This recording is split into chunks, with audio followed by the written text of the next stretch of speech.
le début et la fin. Le début, l'origine, le commencement. Qu'il y avait-il au commencement de toute chose, sinon la cause première?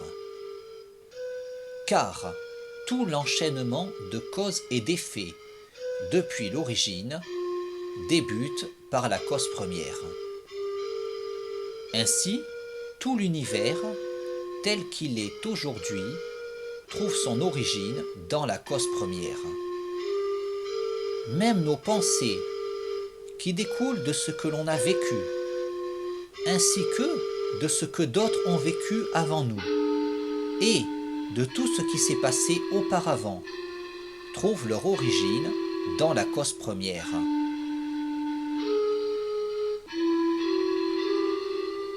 De sorte que ce concept de perfection, cette idée que j'ai de la perfection, malgré ma nature imparfaite qui m'interdit de tirer un tel concept de ma propre nature, cette idée de perfection que je ne saurais tenir de quelque chose de parfait dans mon environnement, vu que rien de tel n'existe dans mon environnement. Ce concept de perfection ne saurait trouver son origine autre part que dans la cause première, qui est donc nécessairement une chose parfaite, qui est donc forcément la chose parfaite, puisque, vu sa perfection, elle ne saurait avoir la moindre limite, de sorte qu'elle est nécessairement illimitée spatialement et temporellement, à tel point qu'elle occupe forcément tout l'espace possible, et qu'il ne saurait y avoir autre chose qu'elle dans le réel. De sorte que, plus que d'être éternelle et infinie, elle est l'éternité et l'infini. Elle est le réel, elle est le tout, et elle est l'être, car, vu son infinité et son éternité, rien d'autre qu'elle ne saurait être, puisqu'il ne saurait y avoir de place pour autre chose qu'elle, d'autant que sa perfection faisant qu'elle ne saurait manquer de quoi que ce soit, qu'elle ne saurait avoir besoin de rien d'autre que d'elle-même, la chose parfaite ne saurait avoir rien créé, de sorte qu'il n'y a rien d'autre que la chose parfaite qui soit, de sorte que nous ne sommes pas, et que la chose parfaite est la seule chose à être. Elle est l'être.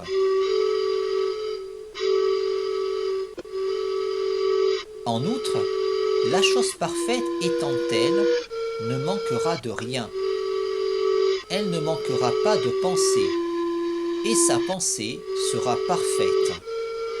Elle appréhendera toutes les expériences, toute l'histoire de l'univers, et dans sa perfection, cette chose qu'il convient d'appeler Dieu devra déterminer sa propre nature, de façon à ne dépendre que d'elle-même, en étant cause de soi, en déterminant elle-même sa propre nature, en concevant un cheminement de l'histoire universelle qui, suivant une suite de causes et d'effets, aboutit à elle-même.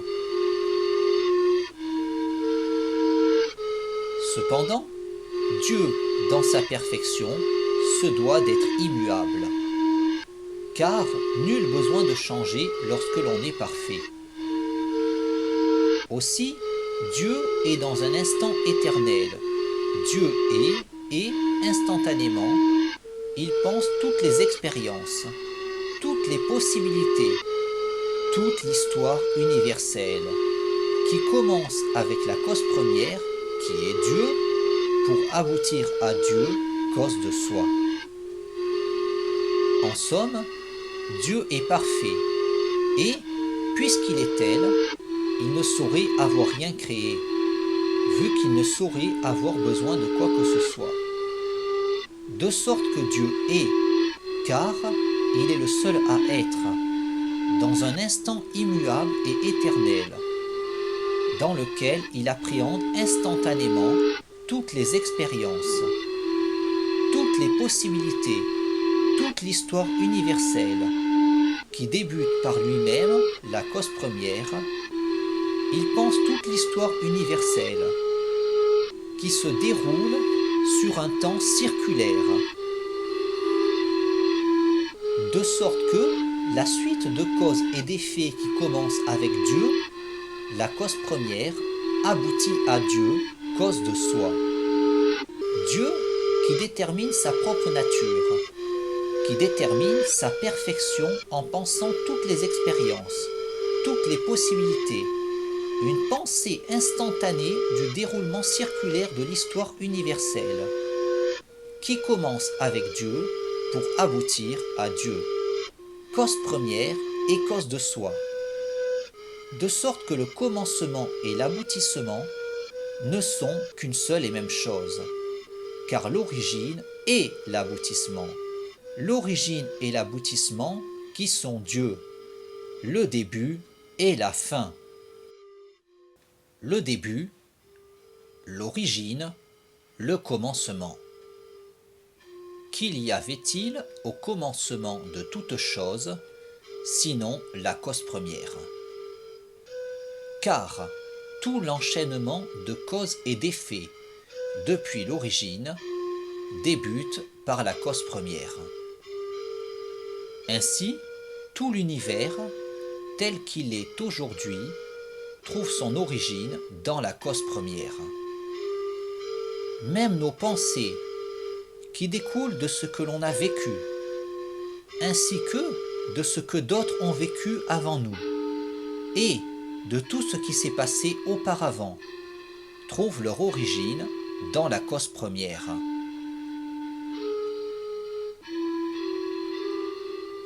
De sorte que ce concept de perfection, cette idée que j'ai de la perfection, malgré ma nature imparfaite qui m'interdit de tirer un tel concept de ma propre nature, cette idée de perfection que je ne saurais tenir de quelque chose de parfait dans mon environnement, vu que rien de tel n'existe dans mon environnement.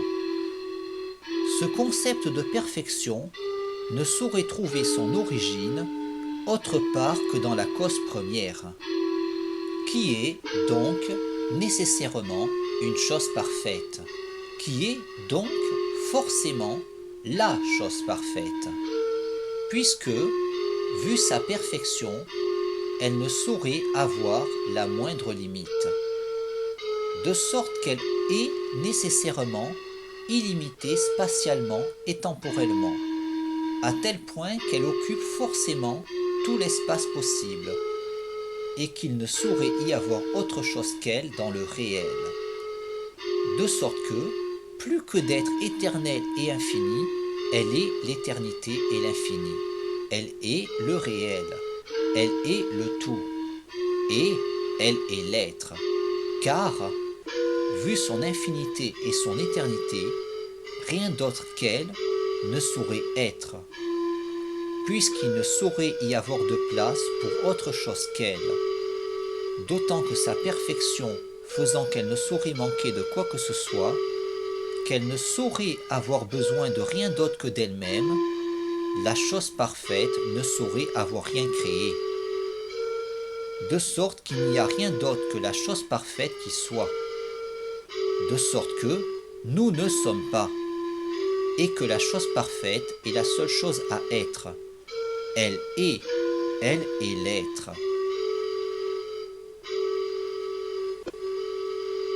En outre, la chose parfaite étant telle, ne manquera de rien.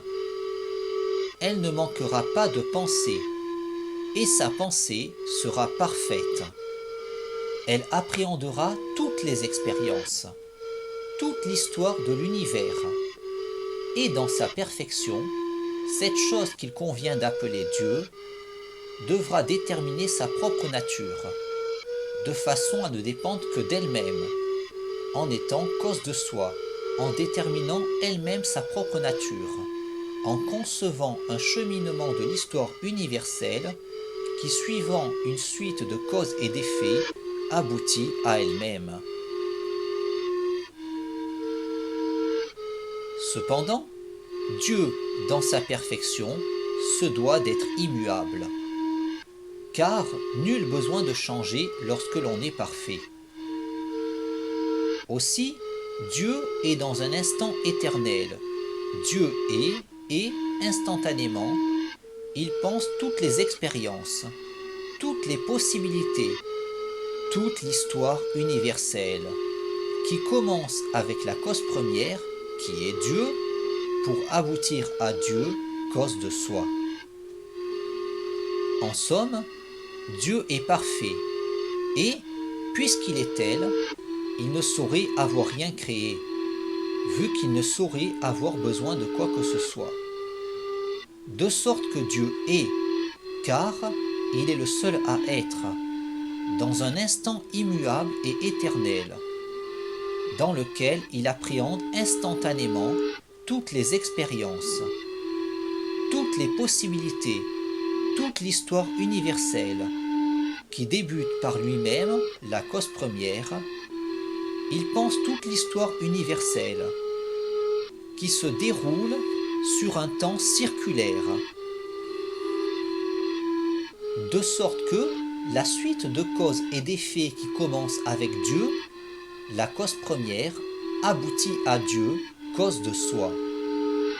Dieu qui détermine sa propre nature, qui détermine sa perfection en pensant toutes les expériences, toutes les possibilités, une pensée instantanée du déroulement circulaire de l'histoire universelle, qui commence avec Dieu pour aboutir à Dieu, cause première et cause de soi, de sorte que le commencement et l'aboutissement ne sont qu'une seule et même chose, car l'origine est l'aboutissement, l'origine et l'aboutissement qui sont Dieu, le début et la fin.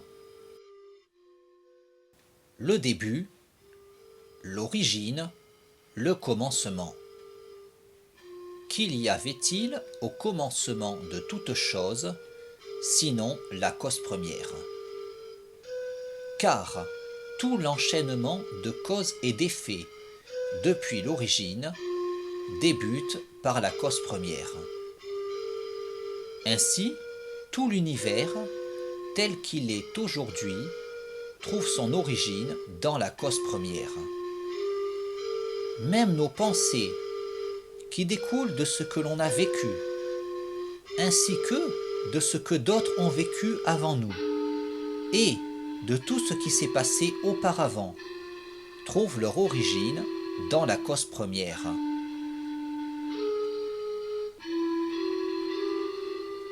De sorte que ce concept de perfection, cette idée que j'ai de la perfection, malgré ma nature imparfaite qui m'interdit de tirer un tel concept de ma propre nature.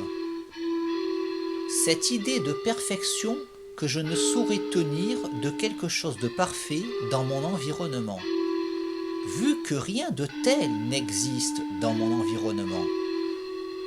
Ce concept de perfection ne saurait trouver son origine autre part que dans la cause première, qui est donc nécessairement une chose parfaite, qui est donc forcément la chose parfaite, puisque, vu sa perfection, elle ne saurait avoir la moindre limite, de sorte qu'elle est nécessairement illimitée spatialement et temporellement, à tel point qu'elle occupe forcément tout l'espace possible, et qu'il ne saurait y avoir autre chose qu'elle dans le réel. De sorte que, plus que d'être éternelle et infinie, elle est l'éternité et l'infini. Elle est le réel, elle est le tout, et elle est l'être. Car, vu son infinité et son éternité, rien d'autre qu'elle ne saurait être, puisqu'il ne saurait y avoir de place pour autre chose qu'elle, d'autant que sa perfection faisant qu'elle ne saurait manquer de quoi que ce soit, qu'elle ne saurait avoir besoin de rien d'autre que d'elle-même, la chose parfaite ne saurait avoir rien créé. de sorte qu'il n'y a rien d'autre que la chose parfaite qui soit, de sorte que nous ne sommes pas, et que la chose parfaite est la seule chose à être. Elle est l'être.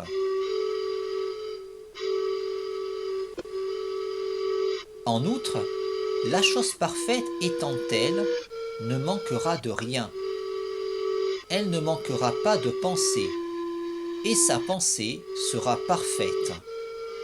Elle appréhendera toutes les expériences, toute l'histoire de l'univers, et dans sa perfection, cette chose qu'il convient d'appeler Dieu devra déterminer sa propre nature, de façon à ne dépendre que d'elle-même, en étant cause de soi, en déterminant elle-même sa propre nature, en concevant un cheminement de l'histoire universelle qui, suivant une suite de causes et d'effets, aboutit à elle-même. Cependant, Dieu, dans sa perfection, se doit d'être immuable, car nul besoin de changer lorsque l'on est parfait. Aussi, Dieu est dans un instant éternel. Dieu est, et instantanément, il pense toutes les expériences, toutes les possibilités, toute l'histoire universelle, qui commence avec la cause première, qui est Dieu, pour aboutir à Dieu, cause de soi. En somme, Dieu est parfait, et, puisqu'il est tel, il ne saurait avoir rien créé, vu qu'il ne saurait avoir besoin de quoi que ce soit. De sorte que Dieu est, car il est le seul à être, dans un instant immuable et éternel, dans lequel il appréhende instantanément toutes les expériences, toutes les possibilités, toute l'histoire universelle, qui débute par lui-même, la cause première. Il pense toute l'histoire universelle, qui se déroule sur un temps circulaire,